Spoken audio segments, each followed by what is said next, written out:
Dulu ada orang cerita, dia ceramah aja, ustadz gitu nah.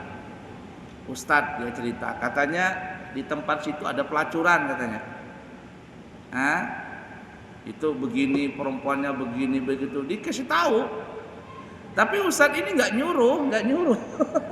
Cuman di situ begini tempatnya begini. Orang akhirnya apa? Oh ternyata di situ tempat itu toh ada yang muncul. Datang ke sana. Padahal kan ustadz ini cuma ngasih tahu, nggak nyuruh, nggak juga melarang. Maunya kan dilarang tuh. Kalau Nabi kan bilang bahwa zina itu haram, jangan dekati zina. Sudah tahu kan dilarang. Ini cuman ustadznya cuma ngasih tahu itu ada begitu tuh di sana itu. Datang orang. Jadi tahu dari mana katanya teman ini? Tuh aku dengar ceramah kemarin dari ustadz itu katanya. Habis ustadznya nggak tahu apa-apa dapat dosa dia. Ya. Dapat dosa. Makanya hati-hati juga ngasih tahu orang itu. Nah itu tuh. La ilaha illallah. Berapa menit lagi kayak? 5 menitan. Intinya hati-hatilah, jangan sampai membuat yang jelek-jelek, takut nanti diikuti sama orang. Nah, santri ini yang senior, yang baik-baik aja lah, bikin yang baik-baik, jangan yang jelek-jelek. Baik, terakhir hadisnya.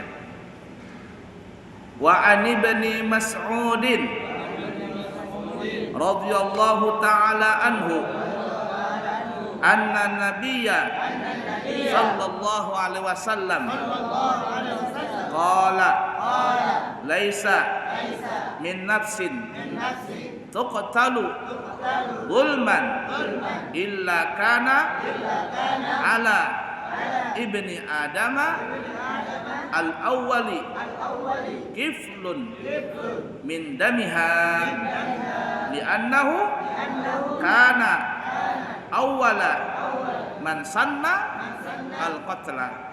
Muttafaqun alaih. Dari Ibnu Mas'ud, semoga Allah meridainya, Nabi Muhammad sallallahu alaihi wasallam bersabda, tiada suatu jiwa pun yang terbunuh dengan penganiayaan kecuali putra Nabi Adam. Yang pertama, Qabil itu mendapatkan bagian dosa dari penumpahan darah itu karena ialah yang mula pertama kali melakukan pembunuhan. Hadis riwayat Bukhari Muslim. Nabi Adam punya istri Siti Hawa. Di dalam kelahirannya, maksudnya Siti Hawa itu dalam riwayat dikatakan hamil sebanyak 100 kali kehamilan. Dalam riwayat yang lain ada yang mengatakan 150, ada yang mengatakan lebih daripada itu. Setiap lahir kembar pengantin, laki perempuan. Karena waktu itu belum ada manusia selain mereka, maka untuk melangsungkan pertumbuhan manusia, mereka itu mesti menikah, mereka mesti kawin. Tapi nggak boleh kawin dengan pasangan kembar mereka waktu lahir. Tetapi harus besilang. Qabil lahir dengan Iklimah. Habil lahir dengan Labuda. Qabil ganteng, Iklimah cantik. Ada yang mengatakan karena mereka itu anak-anak surga. Maksudnya anak-anak surga itu gimana? Waktu Nabi Adam dengan Siti Hawa di surga, Nabi Adam dan Siti Hawa pernah melakukan hubungan hamil. Jadi Qabil dan Labuda ganteng dan cantik. Sedangkan Habil Iklimah ya, Qabil dan Iklimah. Sedangkan Habil dan Labuda prosesnya di dunia, jadi kurang ganteng dan kurang cantik. Suruh menikah Tapi kata Allah bersilang, Qabil dengan Labuda, Habil dengan Iklimah. Qabil nggak terima. Intinya disuruh untuk berkurban. Siapa yang diterima oleh Allah kurbannya, maka boleh menikahi Iklimah. Qabil petani, pekebun. Dia mengorbankan sayur-sayuran, mempersembahkan kepada Allah sayur hasil bumi, tapi yang buruk-buruk, yang busuk-busuk. Sedangkan Habil pengembala, dia mengorbankan untuk Allah domba yang sangat besar. Ternyata yang dipilih oleh Allah adalah kurbannya Habil. Maka yang pantas menikahi Iklimah adalah si Habil. Qabil marah ketika Habil tidur. Bagaimana cara membinasakan Habil? Nah, datanglah gagak, 2 gagak. Gagak pertama ini kelahi dengan gagak yang kedua. Jatuh yang kedua, lalu gagak pertama ini ngambil batu, dipakai mulutnya, dihantamkan batu itu ke kepalanya gagak yang kedua, mati.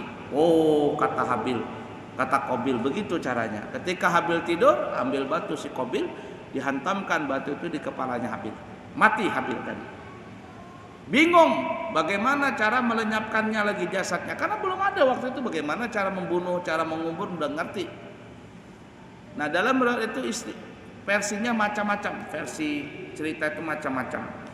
Nah, versi yang lain dikatakan Qabil ini menggendong si Habil, dihambirnya karena bingung bagaimana caranya nih. Menggendong Habil selama setahun. Menggendong nih. Kemana-mana, kadawani balik ke rumah. Menggendong Habil nih. Sampai akhirnya dalam cerita itu si Qabil ini berjalan, saking uyunya berjalan pakai lutut, bekesot sudah. Bekesot, tapi tetap digendong si Habil ini. Gara-gara itu badannya berhirang, hitam badannya. Nah, lalu dia melihat lagi gagak menguburkan temannya dengan menggali tanah, lalu gagak itu yang membunuh gagak tadi itu, gagak yang kedua dibunuh, dimasukkan ke dalam tanah, ditimbun. Oh, begitu caranya. Lalu dia menimbun, menggali Ka'bah, si Qabil tadi ditutup, ditaruh di tanah, ditutup pakai tanah basah. Balik Qabil ke rumah. Nabi Adam bertakon, dari mana Qabil? Diam Qabil. Mana Habil? Ademu mana? Diam Qabil. Nggak ngaku. Kayak kamu nggak ngaku, diam begitu. Tunduk. Nah, kalau sudah tunduk berarti salah itu. Kata Nabi Adam, kamu telah membunuh Habil. Diam dia. Ngaku. Iya katanya. Dari mana Abah tahu bahasa kita? Karena badanmu hitam. Jadi ketika Qabil itu membunuh Habil, badannya menghitam. Nah, dalam riwayat itu dikatakan dari kata ulama, orang-orang hitam tuh itu keturunannya si Qabil. Makanya waktu waktu sekolah di Hadramaut tuh ada orang-orang hitam sekamar itu. Kalau diceritakan kisah ini marah dia, orang Afrika tuh marah. Itu kamu keturunan Qabil, marah dia. Karena badannya itu. Nah, jadi siapa tahu yang kulitnya hitam jangan-jangan dari Qabil. Itu. La ilaha illallah itu. Nah, itu pertama kali pembunuhan. Sekarang berapa juta manusia terjadi pembunuhan di muka bumi? Ya dengan cara apa?